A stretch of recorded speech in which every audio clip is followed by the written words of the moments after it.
I now welcome Mr. Stephen Rue and other representatives from the NBN company, and thank you for joining us.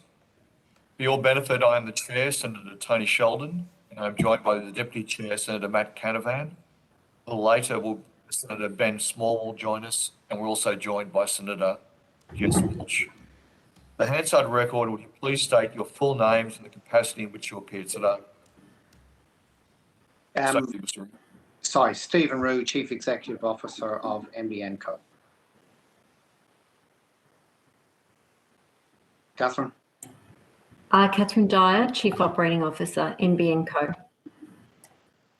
And I'm Sally Kincaid, the Chief People and Culture Officer for NBN. And thanks very much. I note that NBN Co have not provided a submission. Submissions are still open, and if you'd like to provide one, the committee would welcome it. Information on parliamentary privilege and the protection of witnesses and giving evidence to parliamentary committees has been provided to you as part of your invitation to appear. I remind committee members that the Senate has resolved that an officer of a department of the Commonwealth or of a state shall not be asked to give opinions on matters of policy and shall be given reasonable opportunity to refer questions asked of the officer to superior officers or to a minister. This resolution prohibits only questions asking for opinions on matters of policy and does not preclude questions asking for explanations of policies or factual questions about when and how policies were adopted. I now invite you, Mr. Rue, to make a short opening statement, no longer than 2 minutes, to allow time for questions. At the conclusion of remarks, I'll invite members of the committee to ask questions. Not all. Thank you, Chair, and I will be very quick. As you can hear, with me today is Catherine Dyer, our Chief Operating Officer, and Sally Kincaid, our Chief People and Culture Officer. And Sally is here to answer questions on our internal workforce policies and processes, and Catherine can answer all your questions on operational matters. I remind you that NBN was created to provide a fast, reliable broadband access network to benefit all Australians, no matter where they live or their circumstances. It's just as important that we adhere to this principle of inclusion within our own company. A regular survey showed that NBN Co staff are highly engaged due to the strong purpose of our company and also the effort that goes into making NBN a great place to work. We have, for example, introduced a gender equality target of 40% of leadership roles to be held by women by 2025. The overall gender pay gap has closed significantly in recent years, from 10% in 2018 to less than 1% today, and this remains an area of focus for NBN Co. We've also created flexible work arrangements to address specific individual and business needs. And while COVID restrictions are in place, NBN Co employees work from home where possible, and as these restrictions ease in various states, we'll move back to a hybrid working model. For our field force, who of course cannot work from home, we've prioritised their safety at all times with stringent occupational health and safety measures as we maintain the network and keep Australia connected. Since Senate estimates in May, we've made progress in resolving the technical aspects associated with the new field service management system known as Unify. Our priority now is to continue to improve arrangements on a longer-term basis while maintaining the current stability. It is, of course, vitally important through this process that workers are paid correctly and fairly. We've put in place an interim system enablement rate of $75 per job for delivery partners to top up technicians' pay as we work through the issues of the system. And whilst we've made considerable progress, there's still work to be done, and it's a priority for us. The field force wants a full day's work each morning when they get into their trucks. Fundamentally, that means making sure they're allocated the right number of jobs they can successfully complete. We are providing delivery partners with forecasts earlier. We're refining the scheduling system to reduce technician travel time between jobs, and we're ensuring work can be allocated to field workers with the skills and tools required to complete the work successfully. We've listened to the feedback of technicians on the ground, from our delivery partners, and of course the CEPU, and we're working as fast as we can to provide workers with a better experience so they can continue to keep Australians connected to the NBN network when they need it most. I want to end, Senator, on what I think is a very important point. NBN Co operates in a complex environment, and we compete for skilled workers, not only with other telecommunication companies, but with the wider infrastructure sector. On a daily basis, we need skills like traffic control, safety inspections, drillers, trench diggers, fibre splicers, cable haulers, copper remediation, and machinery operators and excavation crews.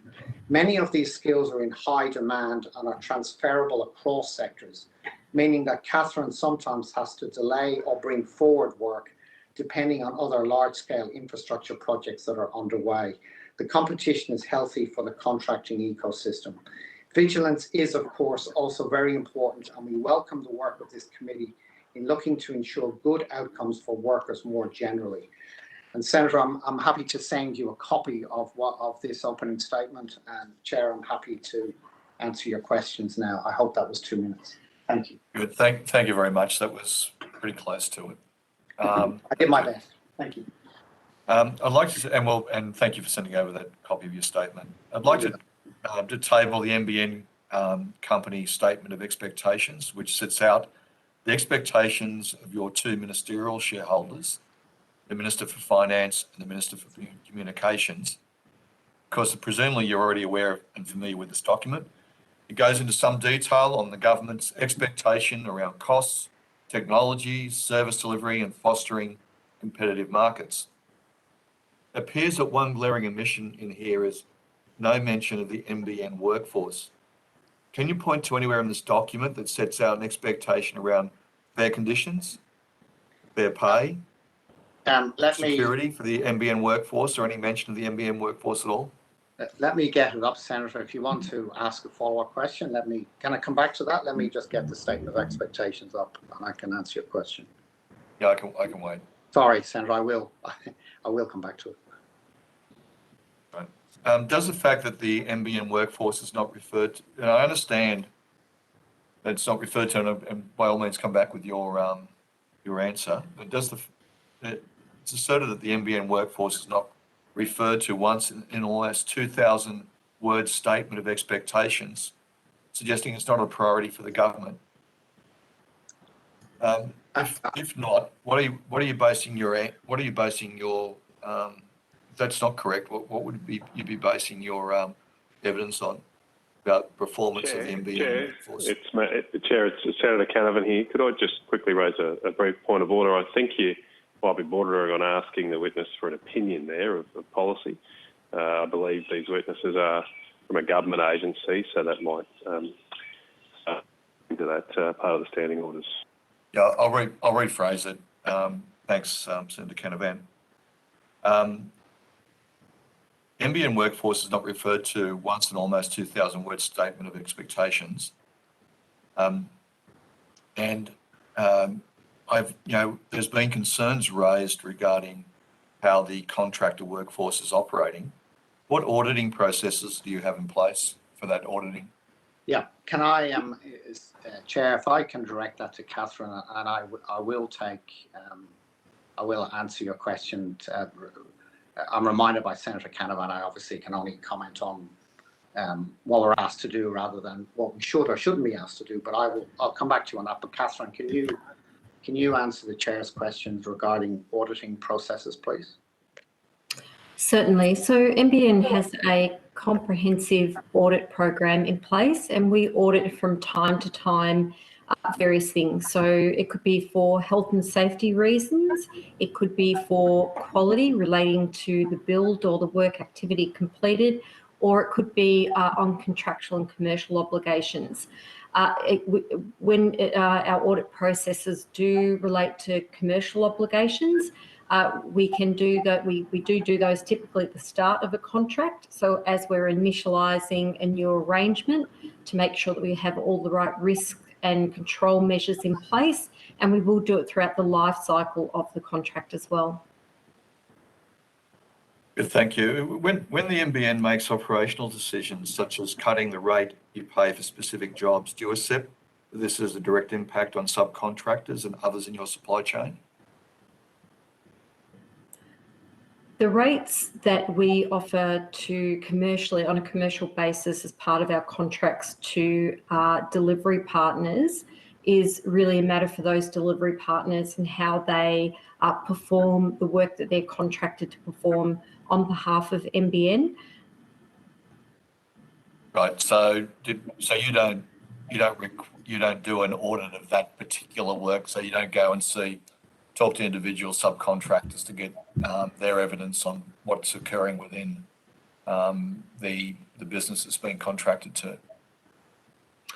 Well, recently, as I've spoken about before, we have, as part of our implementation of the Unify and the new Unify program and new IT application service max, we have been talking to our subcontracting workforce and our delivery partners, and in fact the whole industry, including the CPU, to find out how the transition to that system has caused some technicians to have inadvertently an impact through that. But to answer your question, do we take feedback on board from the industry, from our delivery partners, and from subcontractors? We absolutely do. There's been some concerning evidence given this morning regarding NBN subcontractors. What audits do you have in place to actually make sure that those NBN subcontractors to primes are getting a fair return or a fair payment for the systems, for the work they're doing? So NBN's contract is with the delivery partner. So it is up to the delivery partner to ensure that they are complying, obviously, with the law and that they are paying people fairly. And our contracts with that delivery partner has quite extensive rights in how we govern and manage that delivery partner. So again, in relation to the rate that delivery partner pays their contracting workforce, whether it be through a prime or not, that is a matter for them. But all those delivery partners are competing for resources in what I would describe as a very competitive market now. There's a lot of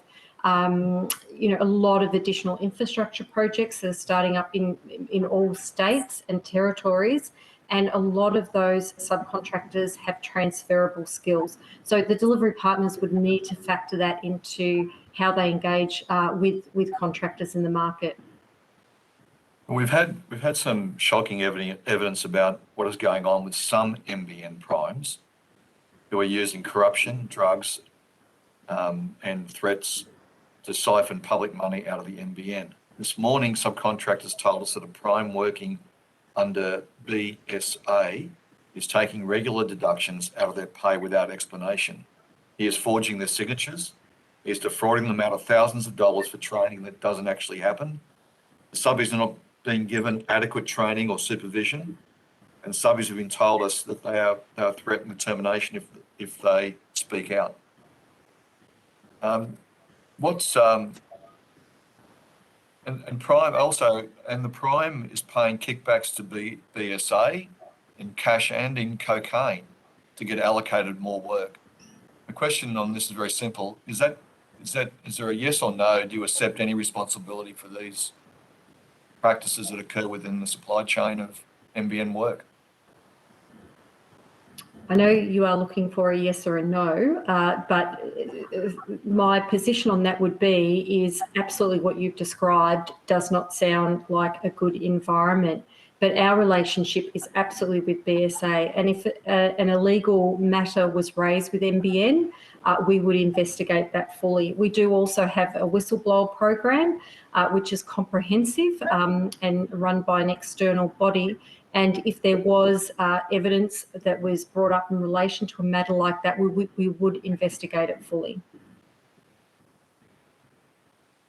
Is it fair to say this sort of conduct could be widespread because the NBN doesn't monitor what's happening with delivery partners and primes directly? So it's not an ongoing thing. If you're game enough and if you've implicated yourself by actually making the bribes, or alternatively, because you've been enticed, or alternatively, if you complain about having arbitrary amounts of money taken out of your pay, that you could be terminated if you make that complaint. Doesn't that make sort of when there's no unfair dismissal or reinstatement provisions, make it a moot point that you've got a whistleblower line? Sort of, isn't it a whistleblower line without protection of being terminated? I would say, from my point of view, is, as I said previously, NBN's contract is with that delivery partner. And for those type of matters, absolutely, NBN has a whistleblower policy. And the other thing I will say is we are seeing an increased amount of competition in the market. So NBN isn't the only telecommunications infrastructure game in town. And, the telecommunications market is very competitive. And many of these subcontractors and delivery partners, in fact, work across multiple telecommunication networks. So again, I would expect our delivery partners to comply with the law. However, there are, I guess, remedies for those subcontractors in relation to making sure they are fully heard. I just want to drill down a bit on this question of responsibility. Is the NBN responsible at all for what happens in the supply chain, or have a delegated all responsibility to delivery partners for the subcontractors that are engaged? We absolutely have a obligation to the way that our brand and our business is run, and that's why we're very mindful of the delivery partners we partner with, how we work with those delivery partners. We've got a very comprehensive governance and audit regime in place, and the way we lay that in both, at the executive level right through to the operating level, and we do investigate any issues very fully, and we have an open and collaborative dialogue open with those delivery partners. So, I wouldn't describe our contracts set and forget and, hope for the best. They are absolutely a fully living contractual framework, which we're very committed to, because ultimately they support us successfully delivering a great customer experience. Thank you for that evidence. The contractual framework, does that give people rights to argue for increases or improved conditions or different arrangements? Does that contractual framework allow people to make a claim to an independent tribunal collectively if there's a disagreement about the rates being paid? And does that that contractual framework allow for, in all circumstances proven, where an unfair dismissal has occurred of a technician, they'd be reinstated? We have an annual pricing review mechanism in place with our delivery partners, and we take the delivery partners' feedback on board, and we obviously scan the industry. We work with the industry. We work out what's going on there, if there are points of contention or issues in the industry. So we do that annual pricing review every year. Secondly, as part of that feedback process, if there is something that has an unintended consequence or isn't playing out, we do take that feedback on board, and we do engage in a commercial way with our delivery partners. Thank you. Just want to then, just in light of the commercial way and the contractual framework, I just want to, if you can explain to me how this is dealt with. In the CPU submission, they say that all fibre technicians were recently directed to NBN Co to purchase a fibre video scope to continue working on the NBN. That costs around $1,000 and had to be paid by subcontractors. Some subcontractors were not compensated for this, and their pay rates were not altered to reflect these increased expenses. Is that true? The tool that you're talking about, or the test that you're talking about, is a requirement in working in the fibre space, and that is well known. In relation to the acquisition of that device, how the delivery partner engages with contractors in the field, whether they supply that, partially supply it, or ask the subcontractor supply it, that is a matter for the delivery partner, because we have contracted for a work activity, and the delivery partner needs to take that full work activity, keep that in mind as they're engaging with their workforce. I just want to be sort of really clear. So that you're saying that it's not your responsibility for those people that are contracting to Prime, other than your responsibility to Prime to look at those Prime contractors about how the operation would run. If the subcontractors have had a requirement made by NBN, you then just leave it up to the primes to work out whether they compensate people or not for that increased cost. We essentially we are engaging with the delivery partner and how that delivery partner meets their obligations. So many delivery partners have their own staff. They have prime contractors reporting into that delivery partner, and they also have direct subcontractors working for them. They have various arrangements in place, and it is a large workforce. So it wouldn't be practical for NBN to be prescriptive to the delivery partner on how they, perform those specific actions under their contract. So that is a matter for the delivery partner to work out the best way how to perform the work activities that they're contracted for. For the delivery partner in those circumstances under a prime, they have no right of reinstatement, do they? I think you mean a subcontractor working into Yes, the correct. prime, into the, so I'm sorry. Yes, I am. Again, that would be a matter for the delivery partner and, the relationship they have with, if they do have a prime contracting arrangement and with that subcontract. I really couldn't comment on that dynamic, but what I would absolutely say, because I can absolutely see this taking place in the industry, it's a very vibrant industry. There is an abundance of work. Many of these techs have what I would classify as transferable skills. So, for example, a lot of the civil work activities we see happening in telecommunications have transferable skills into adjacency projects like roads and rail. And we are seeing that. So we're seeing these resources being highly contestable. So what I would suggest to you, Chair, is that these subcontractors do have options if they are, they're not getting on with their delivery partner or their prime contractor. So go to then to see if I can get a clear answer on this, Mr. Rue. I'm not clear on the answers that have been given at the moment. Is there a right for reinstatement for a subcontractor? And is there a right for subcontractors, whether it be from delivery partners or through primes, to be reinstated or negotiate collectively their arrangements? Is there a body that exists to oversight that and allow that to give you a independent advice about what that figure should be? Sorry, Senator, if it wasn't clear, but I think what Catherine has just said is that may vary amongst delivery partners, and that the arrangements that delivery partners have with their subcontractors is in their hands, if you like, and so that's what Catherine was saying. So it's okay if they're taking evidence we've received, they're taking up to 50%, the prime's taking up to 50% of a subcontractor's wage. Is that appropriate? And Catherine, do you want to talk to that? That really is a matter for the delivery partner and their contracting environment and how that's operating. It's not a matter for NBN, and it's not a matter for NBN to reach inside the delivery partner's business in relation to that. We are expecting them to comply with the law, and they are absolutely, we are all in a very competitive environment.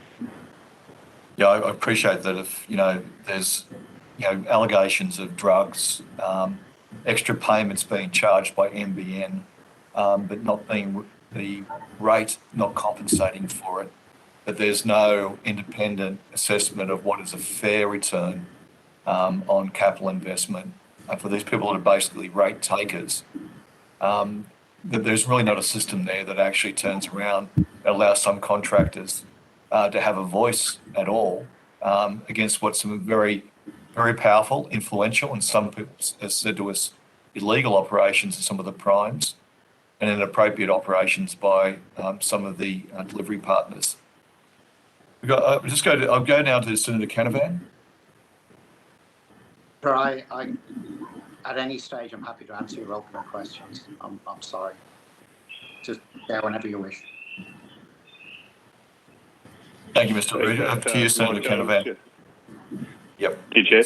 Can I ask, just on this question of the competitive landscape, what would be NBN's share of the work that telecommunication qualified technicians do? So obviously, I know you deal with subcontractors and what have you, but what's your market share of that labour pool compared to others? I'll answer that, Chair, if that's okay. I don't understand all of the other telecommunications providers and, you know, the amount of work they're putting in the market. But if I look at what we see happening with our delivery partners and obviously reading their information that is publicly available, as well as, you know, some behaviours we observe with our subcontracting environment.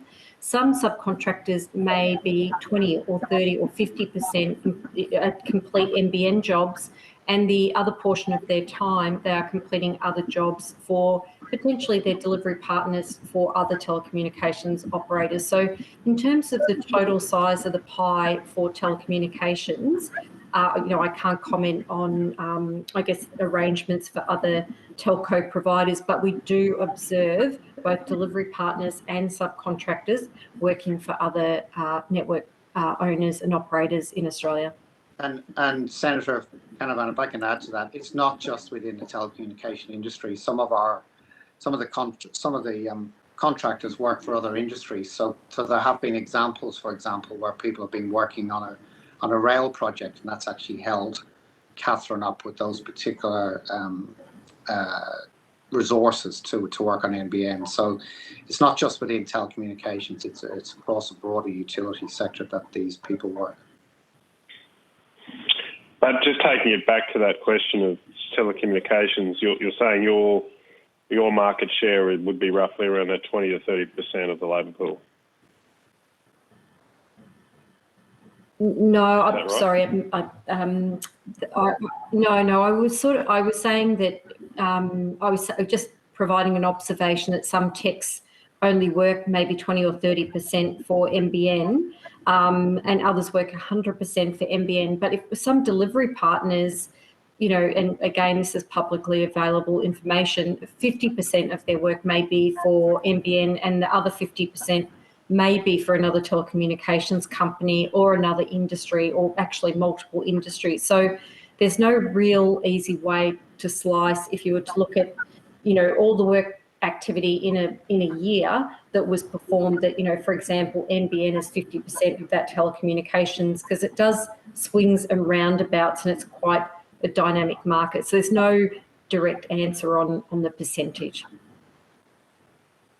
Yeah, well, I'm just trying to establish, I mean, your claim effectively or implicitly, if I could say to Mr. Sheldon before, Senator Sheldon, sorry, before, is that that effectively you don't really have the scope to set rates or pay because it's a competitive landscape and there are other alternatives. I mean, to establish that, though, we really kind of need to know how dominant you are in that market, because if you are, well, if you're 20%, maybe you could say you don't have that much influence, but if you're 30, 40, 50%, you probably do have a very large bearing on what ultimately prevails as the rate of pay for these technicians. So what sort of quantitative evidence do you have that you do not have some kind of monopsony here and buying power in the labour market? So perhaps if I can give you an example. So last year, NBN completed the initial build of the network. So we had peak times over the last few years in the build where I would have described that we were absolutely the dominant player in terms of construction activities in the telecommunications network. So I would have said that we were, very high. I could have, argued 80% of all work was on the NBN. However, with the completion of the initial build, that has declined. The work volume has declined. And then, if you look above the line and think about what's going on, what other things are going on in the market, obviously there's a very competitive 5G rollout that's taking place with other telecommunications providers. So, and other telecommunications providers are building their own networks and their own fibre. So there's no easy way to assess, the percentage that we hold in the current market of work activity. Right. I mean, I'm struggling to see now your point, because your evidence there seems to suggest that when the network was at its peak build, you were a very significant buyer of labour in the market, possibly up to 80%. Could that explain why we're getting all these complaints about low rates of pay and what have you? At those times, were you abusing that dominant market position? I think what we are observing, and again, I'll give you another data point. If you think about 2 years ago, NBN was, connecting 40,000 customers a week. We were building the network to over 100,000 customers a week. That is what I'd call mass volume rollout. If you compare that to now, we're connecting 8,000 to 10,000 customers per week. So it is absolutely, and the reason for that is the network build has finished. The bulk migration process of customers. So, a lot of, more than 8.2 million people have now connected to the NBN, and it's now the residual amount of people that, connect as they go along. So by definition, with what you've said, that the peak of the build has been completed, the peak of the activations is completed. So is there less work in the market? There absolutely is, and that would be felt by the industry, and it is something that we've been communicating for some time, both very publicly through our corporate plan, because we do communicate all of our build and activations targets, and also directly with the delivery partners. So just trying to drill down here, what would someone who works for the NBN through its delivery partners full time, what would they earn a year? I would be unable to answer that. I can talk to you about what we observe in terms of the average amount of jobs that a tech completes a day, and broadly the average is about 4 jobs a day. Some do more, some do less, some choose not to work all day, or they go and work for someone else. We don't have full visibility, so I couldn't comment on their full pay. So you don't know, you don't have any data on how much a contractor would earn working for the NBN? That question, I think, I would suggest is best answered by the delivery partners. It seems to me a lot of responsibility here. I mean, earlier you mentioned how you've got gender equality targets and all this stuff. Is that just a distraction from the fact that you don't look after your own workers that are building your project?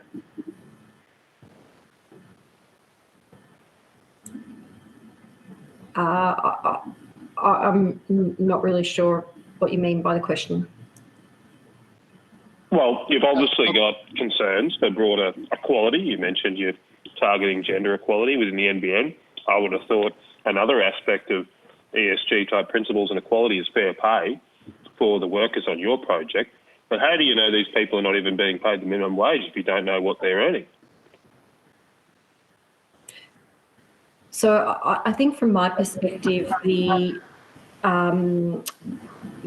rates that we are paying in the market, I can see through my metrics, to give you a simple answer. I can see the amount of people that turn out for work every day. I can see how we're connecting customers, how we're assuring our network. So I've got to believe that the commercial environment is working, and the supply and demand, if you like, of work is working for us. In relation to the actual, we absolutely, and I know it's absolutely the intent of our delivery partners. We want to make sure that people are paid fairly, and we're very committed to that, as are our delivery partners. But in relation to their take-home pay, many of these subcontractors work for other companies as well, and that's in fact a benefit that many of these subcontractors want. That's part of their work makeup. So unfortunately, I just can't answer you that payment rate, if you like. Okay, well, thanks, Chair. And thank you very, very much, Senator Canavan. Senator Small. Thanks, Chair, and good afternoon, folks. If I can just maybe continue on that, could you describe how that average of 4 jobs per day has trended over time, noting the decline in the number of customer connections? Has that I guess, meant that the average number of jobs performed by a tech each day has declined over time? So what essentially happens is it means, so if the principle is the delivery partner we provide the delivery partner with a 12-month forecast and then what we call a near-term forecast. So 3 months, 1 month, 1 week, the day before, on the day, and that's how we're operating in that environment. So the delivery partner is looking at those forecasts and determining for the areas that they activate or assure customers, where there's a service incident. They work out, the commitment they've made to NBN. They utilise our forecasts and they translate that into how many contractors or how much workforce they need. Those, contractors, the delivery partner puts those contractors in, the system that we operate within based on their skill set, their regions that they're allocated to. So the delivery partner knows where we are with in areas, where we are with our activations, analytics, where we are, what we expect to see from a network performance. And utilising that information broadly, they've got to make sure that they've got enough of a workforce to be able to perform in that environment. So, but to answer your question directly, we do see less people working on the NBN today than when we did a year ago, 2 years ago, 3 years ago. It is absolutely the nature of the rollout, and there are less people that are required to activate customers and assure customers today. Absolutely, I get that. But yeah, in terms of that average number of jobs per day per tech, rather than the aggregate number of techs in the ecosystem, is that also declining as you see it? No, we do see, generally speaking, an average of, and it ranges. We see some techs that do 2 jobs a day because they work half a day. We see some jobs that do 8 jobs a day because they start work at 5 a.m. We see all sorts of things. But the average work, if I take a mean, is generally 4 jobs a day that they complete. Yep, no problem. And look, I'm a big believer in reward for effort and the incentive to strive and all that sort of thing. So totally get that. If I can turn to what assurance NBN does on its delivery partners, do you subject them to audits, or what mechanisms do you have, I guess, from a governance perspective, to be assured that the execution of the work you contract out is, in fact, in accordance with relevant industrial relations obligations? We have far-reaching, a very detailed and far-reaching contract to work from with our delivery partners. But if I take one step back from that, it's the way that we engage with our delivery partners and the delivery partners we choose to work with. It's very important that, overarchingly, that, we share the similar objectives. It's not just about delivering to the contractual framework, but, they're absolutely aware of NBN's commitments and the obligations that we have. So notwithstanding that and your specific question on audit, we do have a comprehensive audit and governance regime. And those audits range from all sorts of things. Very high focus, of course, on health and safety. Very high focus on the quality of the work performed, and then we have the commercial aspects of the audit as well, where we will look and we will do deep dives into certain areas at different points of time. We'll look at when contracts are initialised, etc. Sometimes we go and do additional business audits. We may look at security, the delivery partner's security regime, and how they're operating as well. So again, it's a comprehensive and complex relationship that we have with those partners. Yeah, sure. And I mean, my background is corporate as well. So I guess I understand there's many elements to the relationship, but specifically, given the nature of the complaints, I guess, that this committee heard earlier today, does your audit regime specifically cover the compliance of your delivery partners with relevant industrial relations obligations? For instance, do you audit the payment terms that are in your delivery partner's contract arrangement, such that they're meeting expectations there? Do you assure yourself that there aren't unfair contract terms being used in the delivery of NBN services? Because ultimately, from the Australian taxpayer perspective, I guess they want assurance that their dollar, as it moves down the value chain, isn't being used for underhanded practices. We have, every time a delivery partner submits an invoice to NBN, they make a declaration that they have paid their subcontractors or their workforce, and they make that declaration at every point in time. So we're confident with the arrangement and particularly the additional governance that we have in place with those delivery partners, that the system is working well. Now, like you, from time to time, we do hear from people and they'll contact NBN and will claim that they haven't been paid, and we will always work to resolve those issues if the claims are substantiated. But again, overarchingly, we believe the governance framework that we have in place with our delivery partners is very comprehensive and strong. So, I'm conscious of time. Because with respect, having them fill out a declaration is not assurance, I guess, as I would understand the term. So can you give me some more colour on how you proactively assure that those compliance obligations are in fact being met in accordance with the declaration? Or is that the extent of the governance over these arrangements? So we have, as I said before, a quality framework in place as well, where we are observing and investigating, under audit conditions, if you like, that the work has been performed in accordance as part of our payment assurance process.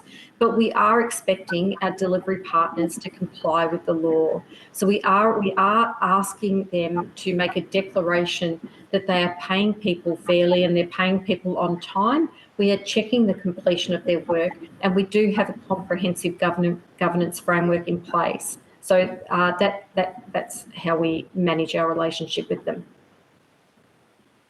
Okay, so have there been, and perhaps this is one that you might need to take on notice, but could you perhaps provide the committee with some empirical insights then as to the number of checks that have been made and whether you're tracking, or your delivery partners more correctly, are tracking at 100% compliance, 99% compliance, or 80% compliance?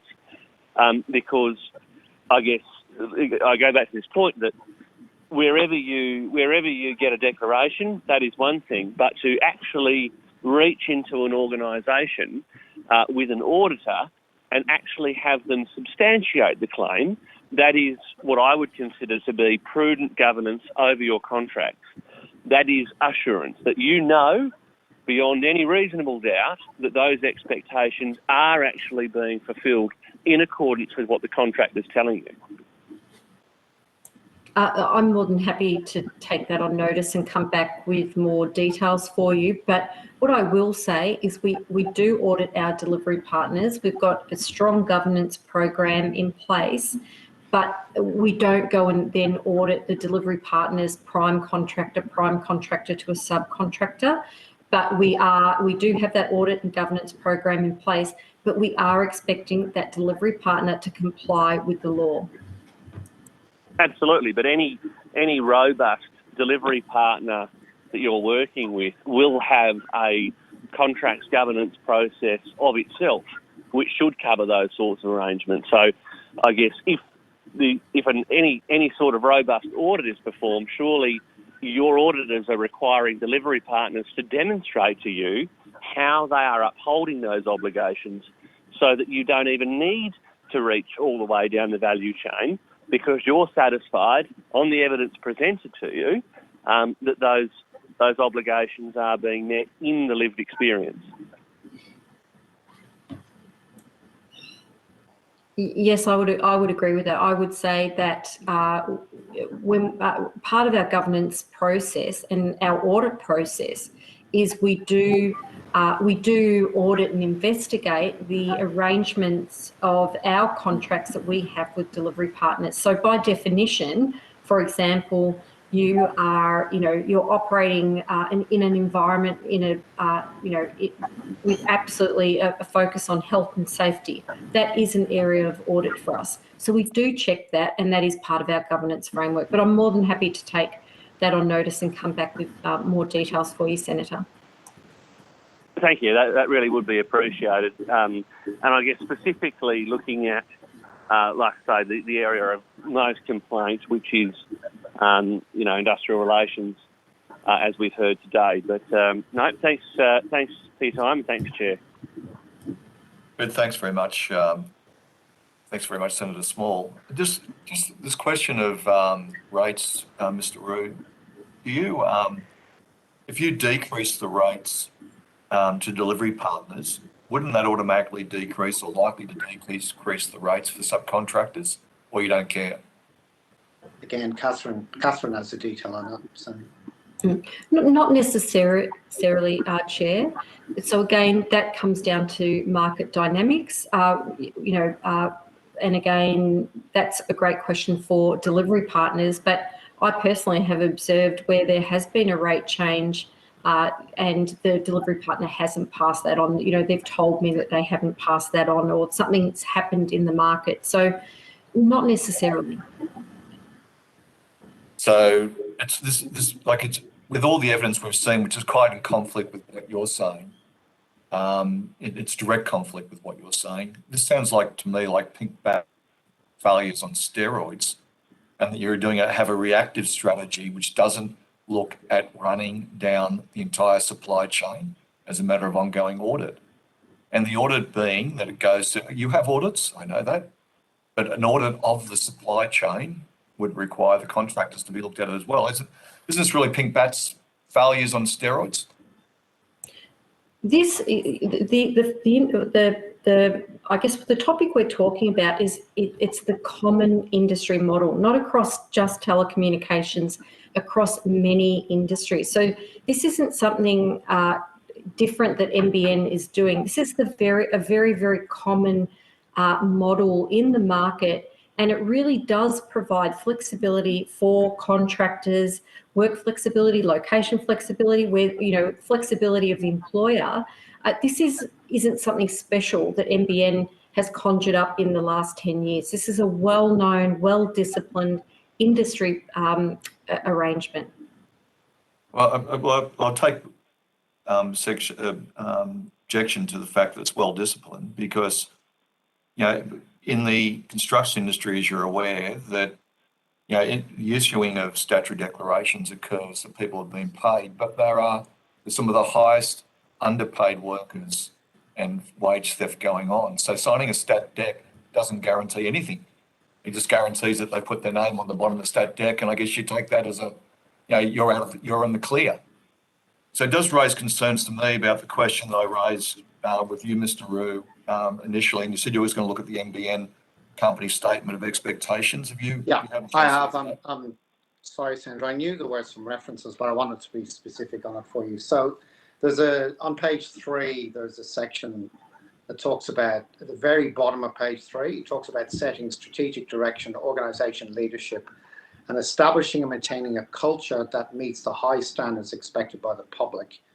It then talks about efficient, effective economic and ethical spending of money, and then goes on to talk about creates an engaged, results-orientated staff culture that minimises unplanned turnover, and then talks about remuneration structures as well. And on the following page, it talks about, it's the third bullet point down. It talks about where NBN Co engages a third party, e.g. a contractor, it must take into account the risks associated with that approach and impose on them obligations in relation to the efficient, effective economic and ethical spending of money. And those contractors are, in this case, the topic we're talking about is obviously the delivery partners, where we do have contractually, and Catherine's talked about the audit processes around effective economic and ethical spending of money. So they're the two places, Senator, where people are mentioned in a statement of expectations. I won't comment on the policy framework, but I'll comment on what's in there. Mr. Rue, budget estimates, you took a number of my questions on notice, and I'll table your responses now. In question 287, I asked how much the NBN paid delivery partners last year and how much of that actually flowed through to subcontractors. You said, and I'll paraphrase, that you don't know. In question 291, I asked whether delivery partners and primes are skimming as much as 30%, and we've heard today 50% of the rates paid to subcontractors, and you said that you don't know. In question 290, I asked whether the NBN ensures that subcontractors are paid enough to at least cover their own expenses. You said that you don't know. Isn't your job to be able to answer the questions regarding those arrangements for those contractors? Well, again, Senator. And just to finalise it, NBN companies paid almost $80 million in bonuses last year, and you aren't ensuring that the NBN technicians are being paid enough to cover their expenses. So, Senator, on the question you've asked, as Catherine's outlined, our contracts is with the delivery partners. The contracts with delivery partners require them to do many things that Catherine has talked about, and we have audited, and we do audit them, and we do impose governance obligations on them. The questions you're asking me is a question that only the delivery partners can answer, which is why we answered the way we did. Mr. Rudo, thank you for your answer. I appreciate that you've been clear. That goes to the essence of my concern, and that is that the system isn't working, that it is broken, and that the only reply to the questions that have been asked regarding supply chain accountability is that it's not our problem, and that's the heart of my concern. Well, I'm not sure we're saying that, Senator, because that is why we have those statutory obligations that the declarations we require the delivery partners to give us. That is why we do the auditing that we do. That is why we have very strong governance frameworks, and that is also, Senator, why I have on regular occasions at both Senate estimates in private meetings, and I'll say it again here to anyone who's listening, that we have a whistleblower line, Senator, that when anybody contacts, we follow those issues to the extent that's required under whistleblower legislation. And Senator, we do care, and that's why when we hear information, if there are allegations or information that you can give us with specifics, we do follow up, and we will continue to follow up. And Catherine, I know herself, and she can talk to this, has spoken personally to people around certain issues. And Mr. Rowe, I'm mindful of time, so I just want to just ask you another question, if that's okay. Of course. I raised this question about delivery partners and primes are skimming as much as 50% each, and it's ranging from, we understand, from 20 to 50%. Is that a matter of concern to you, or is it something that's just a problem for the prime and the delivery partner? Again, if I could ask Catherine to comment on it, because she already, maybe you could say what you said earlier, Catherine. Yep, sure. Well, if you could answer the question directly, would be helpful. Yeah. So prime contractors absolutely have a place in the market, and you know, just to give you a practical example of that is, for example, civil contractors. You know, a delivery partner may engage with a prime civil contractor for bulk parts of their work, rather than individually going out to subcontractors themselves. So prime contractors absolutely have a place in securing work for the subcontractors that work for them. Good, thanks. So them ripping people off 30 to 50%, which I describe as a rip-off if you've got to pay half your fee when you're actually, the prime is providing little arrangements, it's mainly the delivery partner with NBN, then isn't there a real question about whether these technicians are being appropriately paid? Do you think it's inappropriate for there to be, as part of your audit, does your audit say it's inappropriate? Does it pick up the fact that people pay 30 to 50% to primes to keep the work.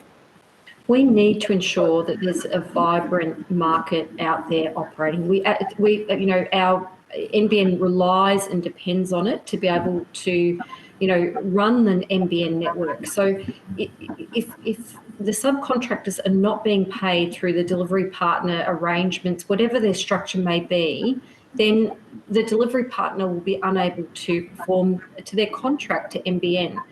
So I would suggest, Senator, that you know, the arrangement that the delivery partners are setting up, they are meeting their commitments to NBN.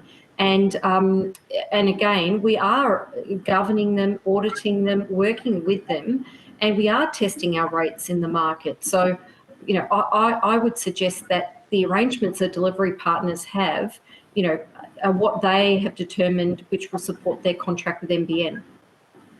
To you, Mr. Rue, regarding Ms. Dye's evidence then, and her evidence with us today, to this question of delivery partners, if they don't like it, someone else will go. If they don't pay enough, then someone will go somewhere else, like they'll lose subcontractors.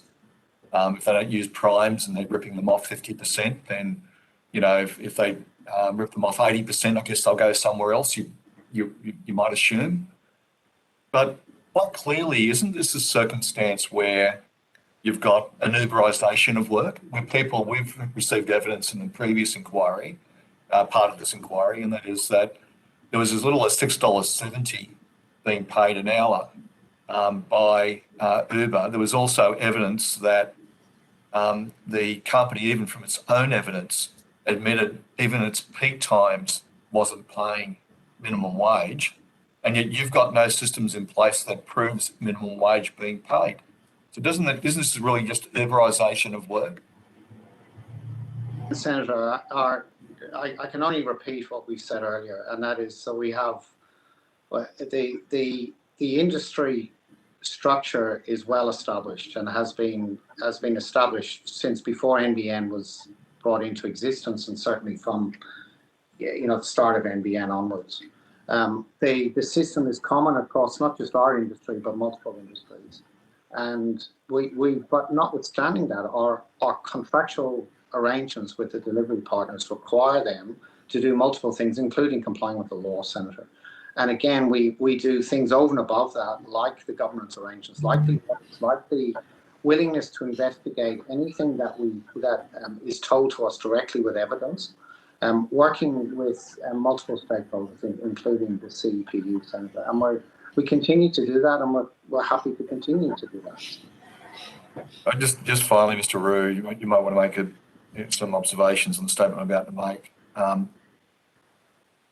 If somebody is threatened with termination, if somebody's suffering, that they've got already invested in the business as a subcontractor, the amount of work, and I'm talking about subcontractors specifically now, but subcontractors being taking their jobs off them, particularly subcontractors that may be on visas, wouldn't there be isn't there a system now that's failing because you're not picking that up? These allegations have been made and the system's not picking it up. Like, you're a very brave soul to go to a whistleblower when you're worried about violence against you, or you've seen illegal activity, you know, encourage anyone to go to the police. But, you know, it's again a very brave soul to give in the boss when you could actually be done over. And obviously for you to prove any evidence, it would require the person making I would expect a sworn statement in many of the circumstances. Yeah, but again, Senator, we firstly, if there is evidence, I give you my word that we will continue to follow up any evidence. I assure you that. We also speak regularly to our delivery partners. In fact, Catherine has written recently, following meetings with union representatives, for example, to remind delivery partners of their legal obligations. And again, Senator, I can only repeat what we said earlier, that to the extent that there are things brought to our attention, we will investigate, but we will continue to do audits, we'll continue with governance, we'll continue to engage with delivery partners at the most senior level. And if allegations are made, we will follow them up. Thank you. I just want to just a quick question. There's many questions I'd like to ask you, but I'll just do this last one. When primes are terminated by delivery partners, do you get notified? Catherine?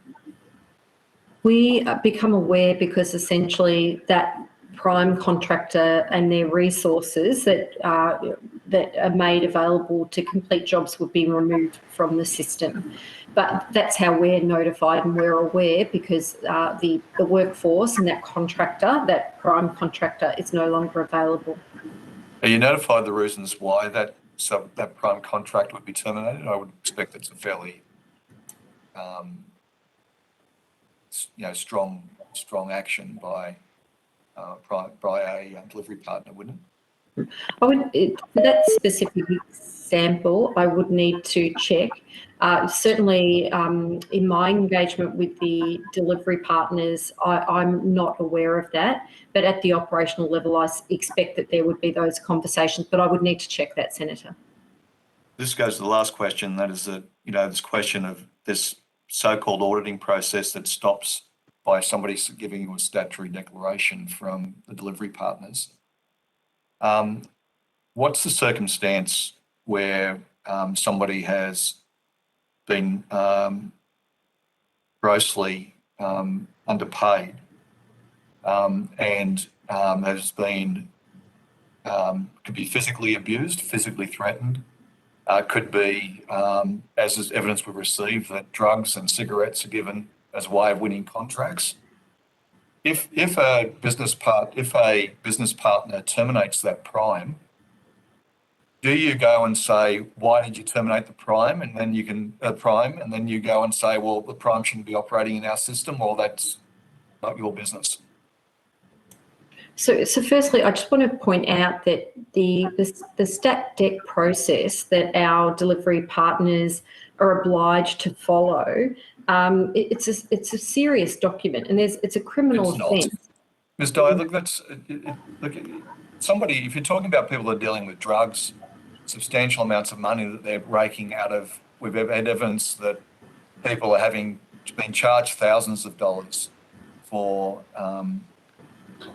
activities that they weren't even aware of, arbitrary decreases. I don't think, I hazard a guess, and this is where I go back to my pink bats failures, that this is on overdrive at NBN, because you don't have a system in place to actually properly monitor those circumstances and those situations occurring. And Senator, I would say that we do have. We have a very robust contractual and commercial framework with our delivery partners. We have very strong governance principles. We're very active at all layers of NBN's management with the delivery partners, and we do have safety nets such as our whistleblower policy and other policies and codes of conduct which are absolutely in the public domain. So this is absolutely an area of focus for us, and I do understand your concerns that you're raising, but I would say that we absolutely work tirelessly to ensure that our contracts are strong and that people are paid fairly. Mr. Reid, just a quick question. Will you commit to making the KPMG audit public that's been done into the subbies and the arrangements that have occurred with subcontractors? Senator, we're still working through the document. We just need to see what's in the final document and what the commercial evidence is, Senator. So again, let me take that on notice. And it's supposed to be completed in 2 weeks, if I've got that correct. Ends in is that correct? Catherine? The report, Chair, is already complete, and we do have the first draft of that. But just to be clear, that review is really just one area that we are working on as part of our Unify implementation. And, you know, I'm aware that through the CPU submission that they've highlighted out some concerns with the way the system had worked, and inadvertently how some technicians were impacted. So the KPMG review for us is broadly one aspect of the overall review as part of, you know, NBN's, you know, continued focus on, you know, improving as we look forward. So it's one aspect. Good, thanks very much for your time. I appreciate all of you coming in today. The evidence today will assist us in the committee in its deliberations and the preparation of its report. If you've taken any questions on notice, please provide responses to the Secretary by the 28th of September 2021. But thank you very much for your time. No, thank you, Sam. Thank you, Chair. I'd now like to welcome from the Australian Competition and Consumer Commission, and thank you for joining us. For the benefit, I am the Chair, Senator Tony Sheldon, and I am joined by the Deputy Chair, Senator Matt Canavan, Senator Ben Small, and Senator Jess Walsh.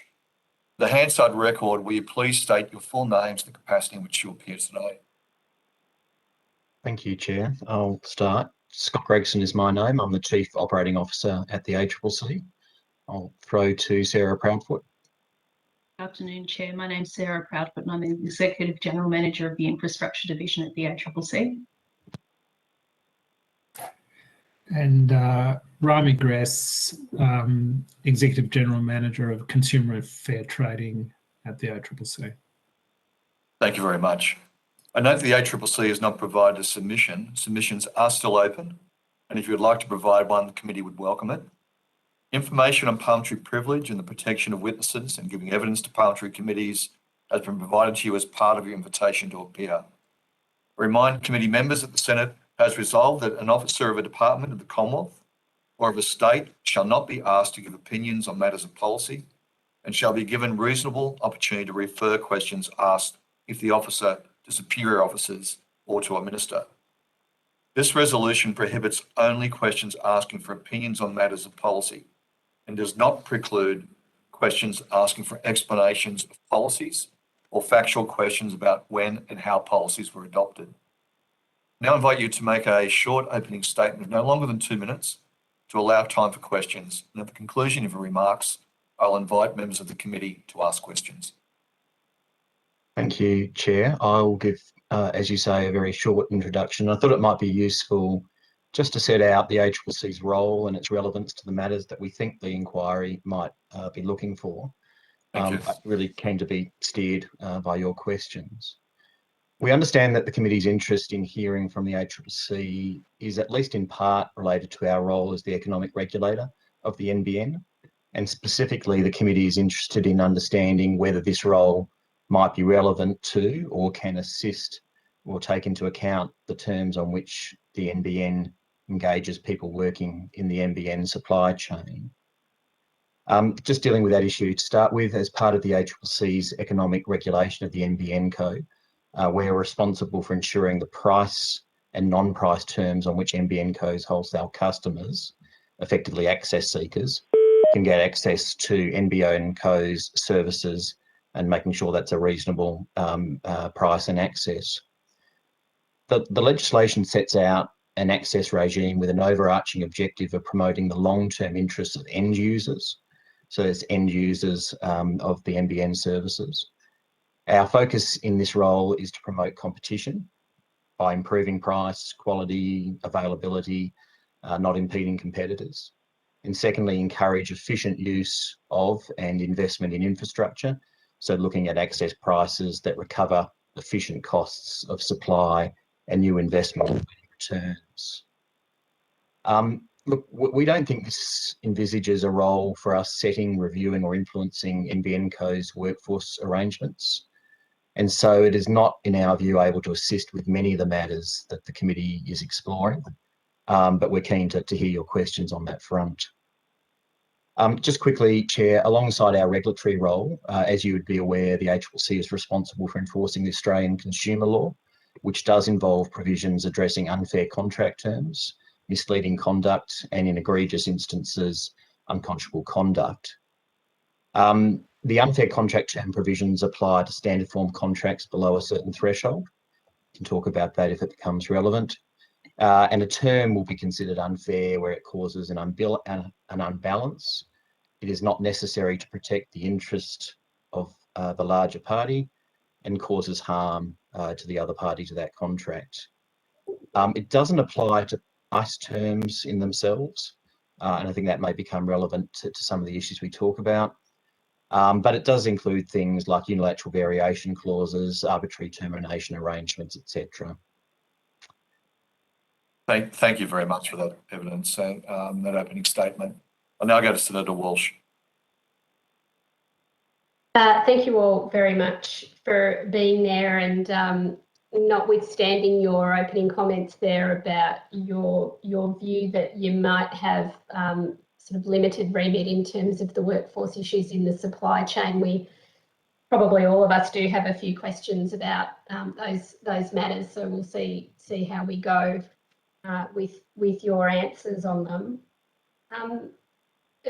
First off, are you aware, or is it in your remit to look at how much of the telecommunications market that the NBN controls, directly or indirectly?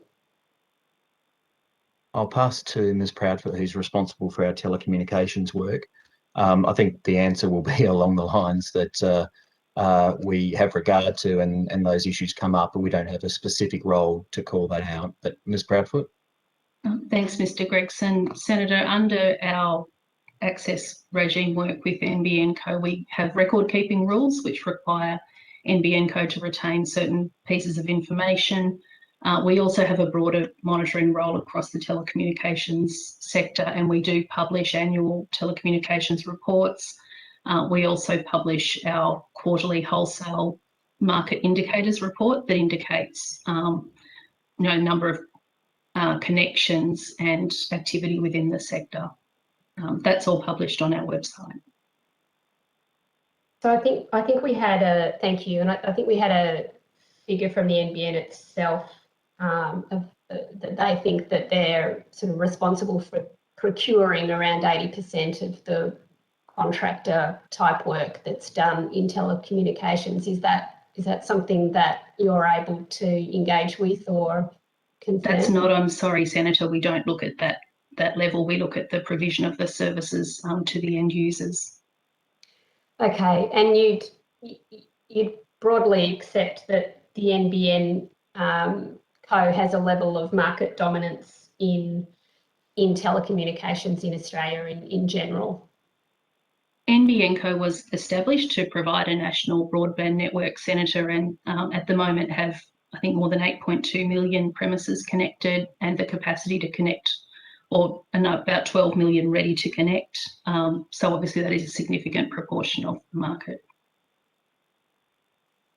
So you'd call it a significant proportion of the market, but you wouldn't necessarily call it market dominance? I think market dominance is reasonable, Senator, for broadband. There are alternatives to fixed broadband, obviously, but 8.2 million premises is quite a significant number for the Australian market. Okay, so we have had a lot of evidence today about the way in which the NBN has organised the work to be done, which is through having some delivery partners who then often pyramid subcontract or subcontract further to prime contractors who then subcontract again to independent contractors who make up, the army of the workforce of technicians who are doing this work for us. Is that model itself something that the ACCC would have views on in terms of its efficiency? Because we've obviously heard today that there's a fair amount of ticket clipping going on in terms of the funds and how they make their way out to the actual installation and maintenance activities. So would the ACCC have any feedback for us or any views on whether the model that has been set up to deliver the work is an efficient one? Ms. Proudfoot? So, Senator, specifically in relation to our regulation of NBN under the special access undertaking, there are provisions within the special access undertaking that set out rules for determining what's efficient capital and operating expenditure. I don't know that we would look to that level of detail in terms of how the expenditure is incurred. Rather, we would look at the expenditure incurred overall, the results that are achieved from that in terms of connections and things, and make an assessment on that. I'm not sure if we have broader views as an ACCC. And Senator, beyond the matters that Ms. Proudfoot team is responsible for in those undertakings, it's not really a role for the ACCC, I think, to look into or comment on the efficiency of different models outside of some of our other specific work that takes us there, but not in these areas. Okay, we've heard evidence today that sort of model of delivery leads to unfair contract terms for the independent contractors themselves. I guess without going over all the evidence again that we've heard today, you know, they're at the bottom of the supply chain. There's a degree of market dominance, as we've said, by the NBN, you know, we've heard that some of the prime contractors can take up to 50% of what they're paid by the delivery partners, who are in turn, you know, paid by the NBN. Do you think that you know, it's possible that there are unfair contract terms that are existing within the NBN, and that they may pertain to the model, the delivery model that we're talking about here? Thanks, Senator. I'll throw shortly to Rami Gress, who's responsible for our investigations into unfair contract terms. But I would note that subcontracting and supply chains that run deep are not completely uncommon in the Australian marketplace. And we see unfair contract terms arise in any number of different scenarios. I'm not sure the fact that there is subcontracting in itself increases the prospect of that arising. We've had some matters raised with the ACCC that we've had a quick look at, but we're not identifying broad or systemic issues that are coming to our attention. That's not to say they're not there. We'd look at them if they were raised with us to see if there is unfair contract terms. Before I pass to Mr. Gress, just to again reinforce that we're not able under those provisions to look at issues of remuneration in itself, the price for the service. That's specifically excluded from the unfair contract term provisions. But Mr. Gress, you might better add to my answer. I think that's the main point. Thank you, Mr. Gregson. I think that's the main point, Senator, that the remuneration or the price of the contract would be outside the scope of the unfair contract term provision. And in addition, there are some other hurdles the contract would need to jump or criteria it need to satisfy, such as it need to be a standard form contract as well to even come within the scope of the legislation. It's probably also worth pointing out that at this stage there is no sanction for a breach of the unfair contract term legislation. It's simply avoiding of the provision, which I think might explain why, for example, the consideration for the contract or the price for the contract wouldn't reasonably be subject to the legislation, because it would actually void the consideration, and the legislation doesn't currently provide for any ability to replace that, so it would be unworkable. I know there's a reform proposal in the works to change at least the lack of a sanction and the flexibility in the orders that could be made, but I note that there's no proposed change to the jurisdiction in relation to the price of the contract, so that will remain based on the current proposed legislation. Have you had independent contractors or primes or indeed delivery partners sort of raise issues about how the pricing works for them within the NBN? And if so, what's the broad nature of those concerns raised? Senator, we've done a quick search of our reports database before attending today, as you'd expect, of various matters raised in relation to the NBN. It's probably a handful of matters that sort of meet the type of issues that you've been looking at, and none of those are ones that we formed a view that we're able to assist in pursuing. The type of issues are the ones that you've mentioned before: a general concern over the fees paid, potentially around the variation of those over time, but not the type of issues that we've looked at in other matters, such as the unilateral variation clauses. But it is a small number. That's not to say they're not out there. We were always cautious not to equate the number of reports with whether issues are present in the marketplace.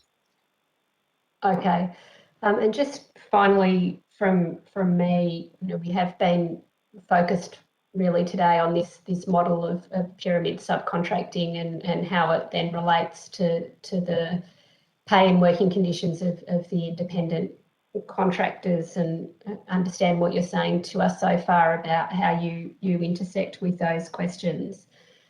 We've also had some evidence today that that there may be a sort of increased prospect of potentially sort of fraudulent behaviour occurring within this particular model. There's been allegations of sort of kickbacks between prime contractors and delivery partners, and concerns about effectively corruption in how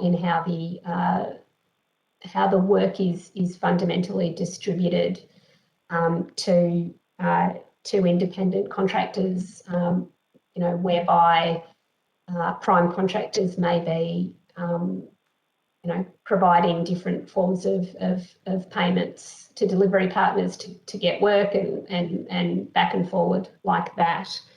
Do you have views about whether the model of pyramid subcontracting that we're effectively deciding as a nation to provide this really important infrastructure project through, do you have concerns that the model could or would increase the prospect of those sorts of fraudulent types of transactions, within the context of a very significant public spend? Senator, just to sort of indicate up front that we're not responsible for looking at fraud or corruption. There will be moments where that might involve further consideration of misleading or deceptive conduct under the consumer law, and if there's systemic issues there, it may raise issues for us to consider. But I don't think we've had those brought to us, and certainly that upper end of fraud and corruption are matters for criminal law enforcement and police agencies. Look, the more parties you get in a supply chain, I think the more controls and checks and balances that the primary contract provider might need to have in place. to ensure that there's probity throughout that chain. We've seen examples, I think, in matters that have come to us where companies have had those checks and balances, and they make sure that it's able to be delivered. So I don't think there's anything inherent with subcontracting or the reference to the pyramid contracts that enliven it. If you've got the right controls and procedures in place, that's just not a matter we've had raised with us, or our role to really look into see how the NBN Co might be doing that. I should just check with Mr. Gress or Ms. Proudfoot if there's any information they've got on those issues. No, I think that probably sums it up. It's not in our area of responsibility primarily. Nor has it been raised in any of our inquiries to date. Okay, thank you very much for your evidence, for your answers to my questions. Back to you, Chair. Good, thank you very much, Senator Walsh. I've only got a couple of questions. Just if you could take this on notice, Mr. Gregson, whether the information, obviously not identifying individuals, but information of the nature, detail of the nature and why those matters weren't, why they were concluded and not followed to another stage. If you could sort of outline that for us, would be a great deal of assistance. We can do that, Chair. Thank you. And I appreciate there's limitations with ACCC can and can't do. We're just trying to ascertain, obviously, where self-evidently, where do NBN subcontractors get a say? Yeah.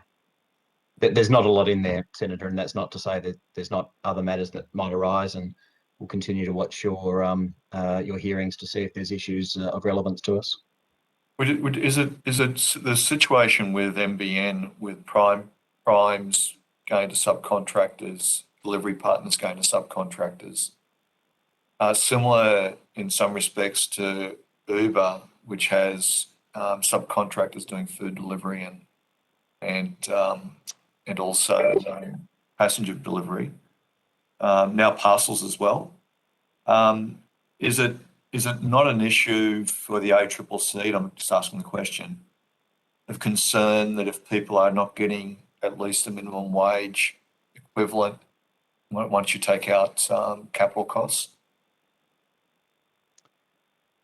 Well, I guess there's the issue of whether there's concerns there and what we're able to consider under our provisions. So certainly the same unfair contract terms apply across, for want of a better word, the gig economy, and we have had cause to look at that in a few areas and take an issue with certain arrangements. Again, we can't look at the direct payments made, at least under the unfair contract term provisions. So that's sort of a limitation on how far we can go in those areas. But those issues have been raised with us where we can deal with the contract terms.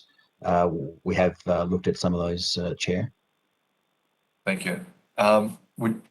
Again, if you're able to do it, give us the information on those examples that you've just mentioned. What's being considered in those would be of great deal of assistance. Yeah, we can give you a general summary of those type of matters and the type of clauses that we have had cause to look at, Chair. Good, thank you. I just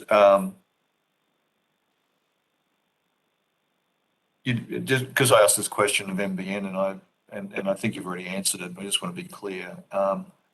There isn't an audit process that goes on proactively for unfair contracts by NBN. Don't require it, and you don't require it of NBN. That's right, Chair. The ACCC doesn't require that of the NBN, or more generally the broader business base that we're responsible for. Yeah, I appreciate that. I just getting to this point again about unfair contracts where people can potentially go to, or where they need to be going to in the future. But thanks very much. Sorry. Is there anything else you want to add, Mr. Gregson? No, Chair, but I just might check with Ms. Proudfoot if I maybe cut across her response to that. No, sorry, Chair. I was just going to say that potentially the closest around that contracting issue that you just raised was also under the special access undertaking, there are procurement rules that are linked to assessing, appropriate capital and operating expenditure, and those are provided for in terms of needing competitive tendering and procurement processes, generating efficient outcomes, but they are very high level and they're not at the sort of inspecting term by term or anything like that. Just want to follow through this. This should be definitely the last question. In the NBN, it appears to, of course, it says one entity, NBN Co, which unilaterally sets pricing. There doesn't appear to be an independent oversight of how they wield this power. Is this something the ACCC could be tasked with doing? And Chair, just to clarify, and then I'll throw to Ms. Proudfoot, that the prices they provide contractors and subcontractors, is that That's correct. Look, I don't think there is. It's just not within the scheme of our regulatory role, but I'll see if Ms. Proudfoot has a view on that. No, that's right, Mr. Gregson. It wouldn't be under the special access undertaking because that, our role in there is looking at NBN Co's relationship with access seekers. The issue of the contracting relates more to NBN's business operations outside that framework. Good. Thanks very much. I just thank you for your evidence today, and your evidence will assist the committee in its deliberations and the preparation of its report. If you've taken any questions on notice, please provide responses to the Secretariat by the 28th of September 21. Thank you very much for joining us. Appreciate that. Thank you, Chair. Thank you, members. Thank you. Now, I'd just like to closing statement. I'd like to thank the witnesses who have given evidence to the committee today. I now declare this meeting of the Senate Select Committee on Job Security adjourned.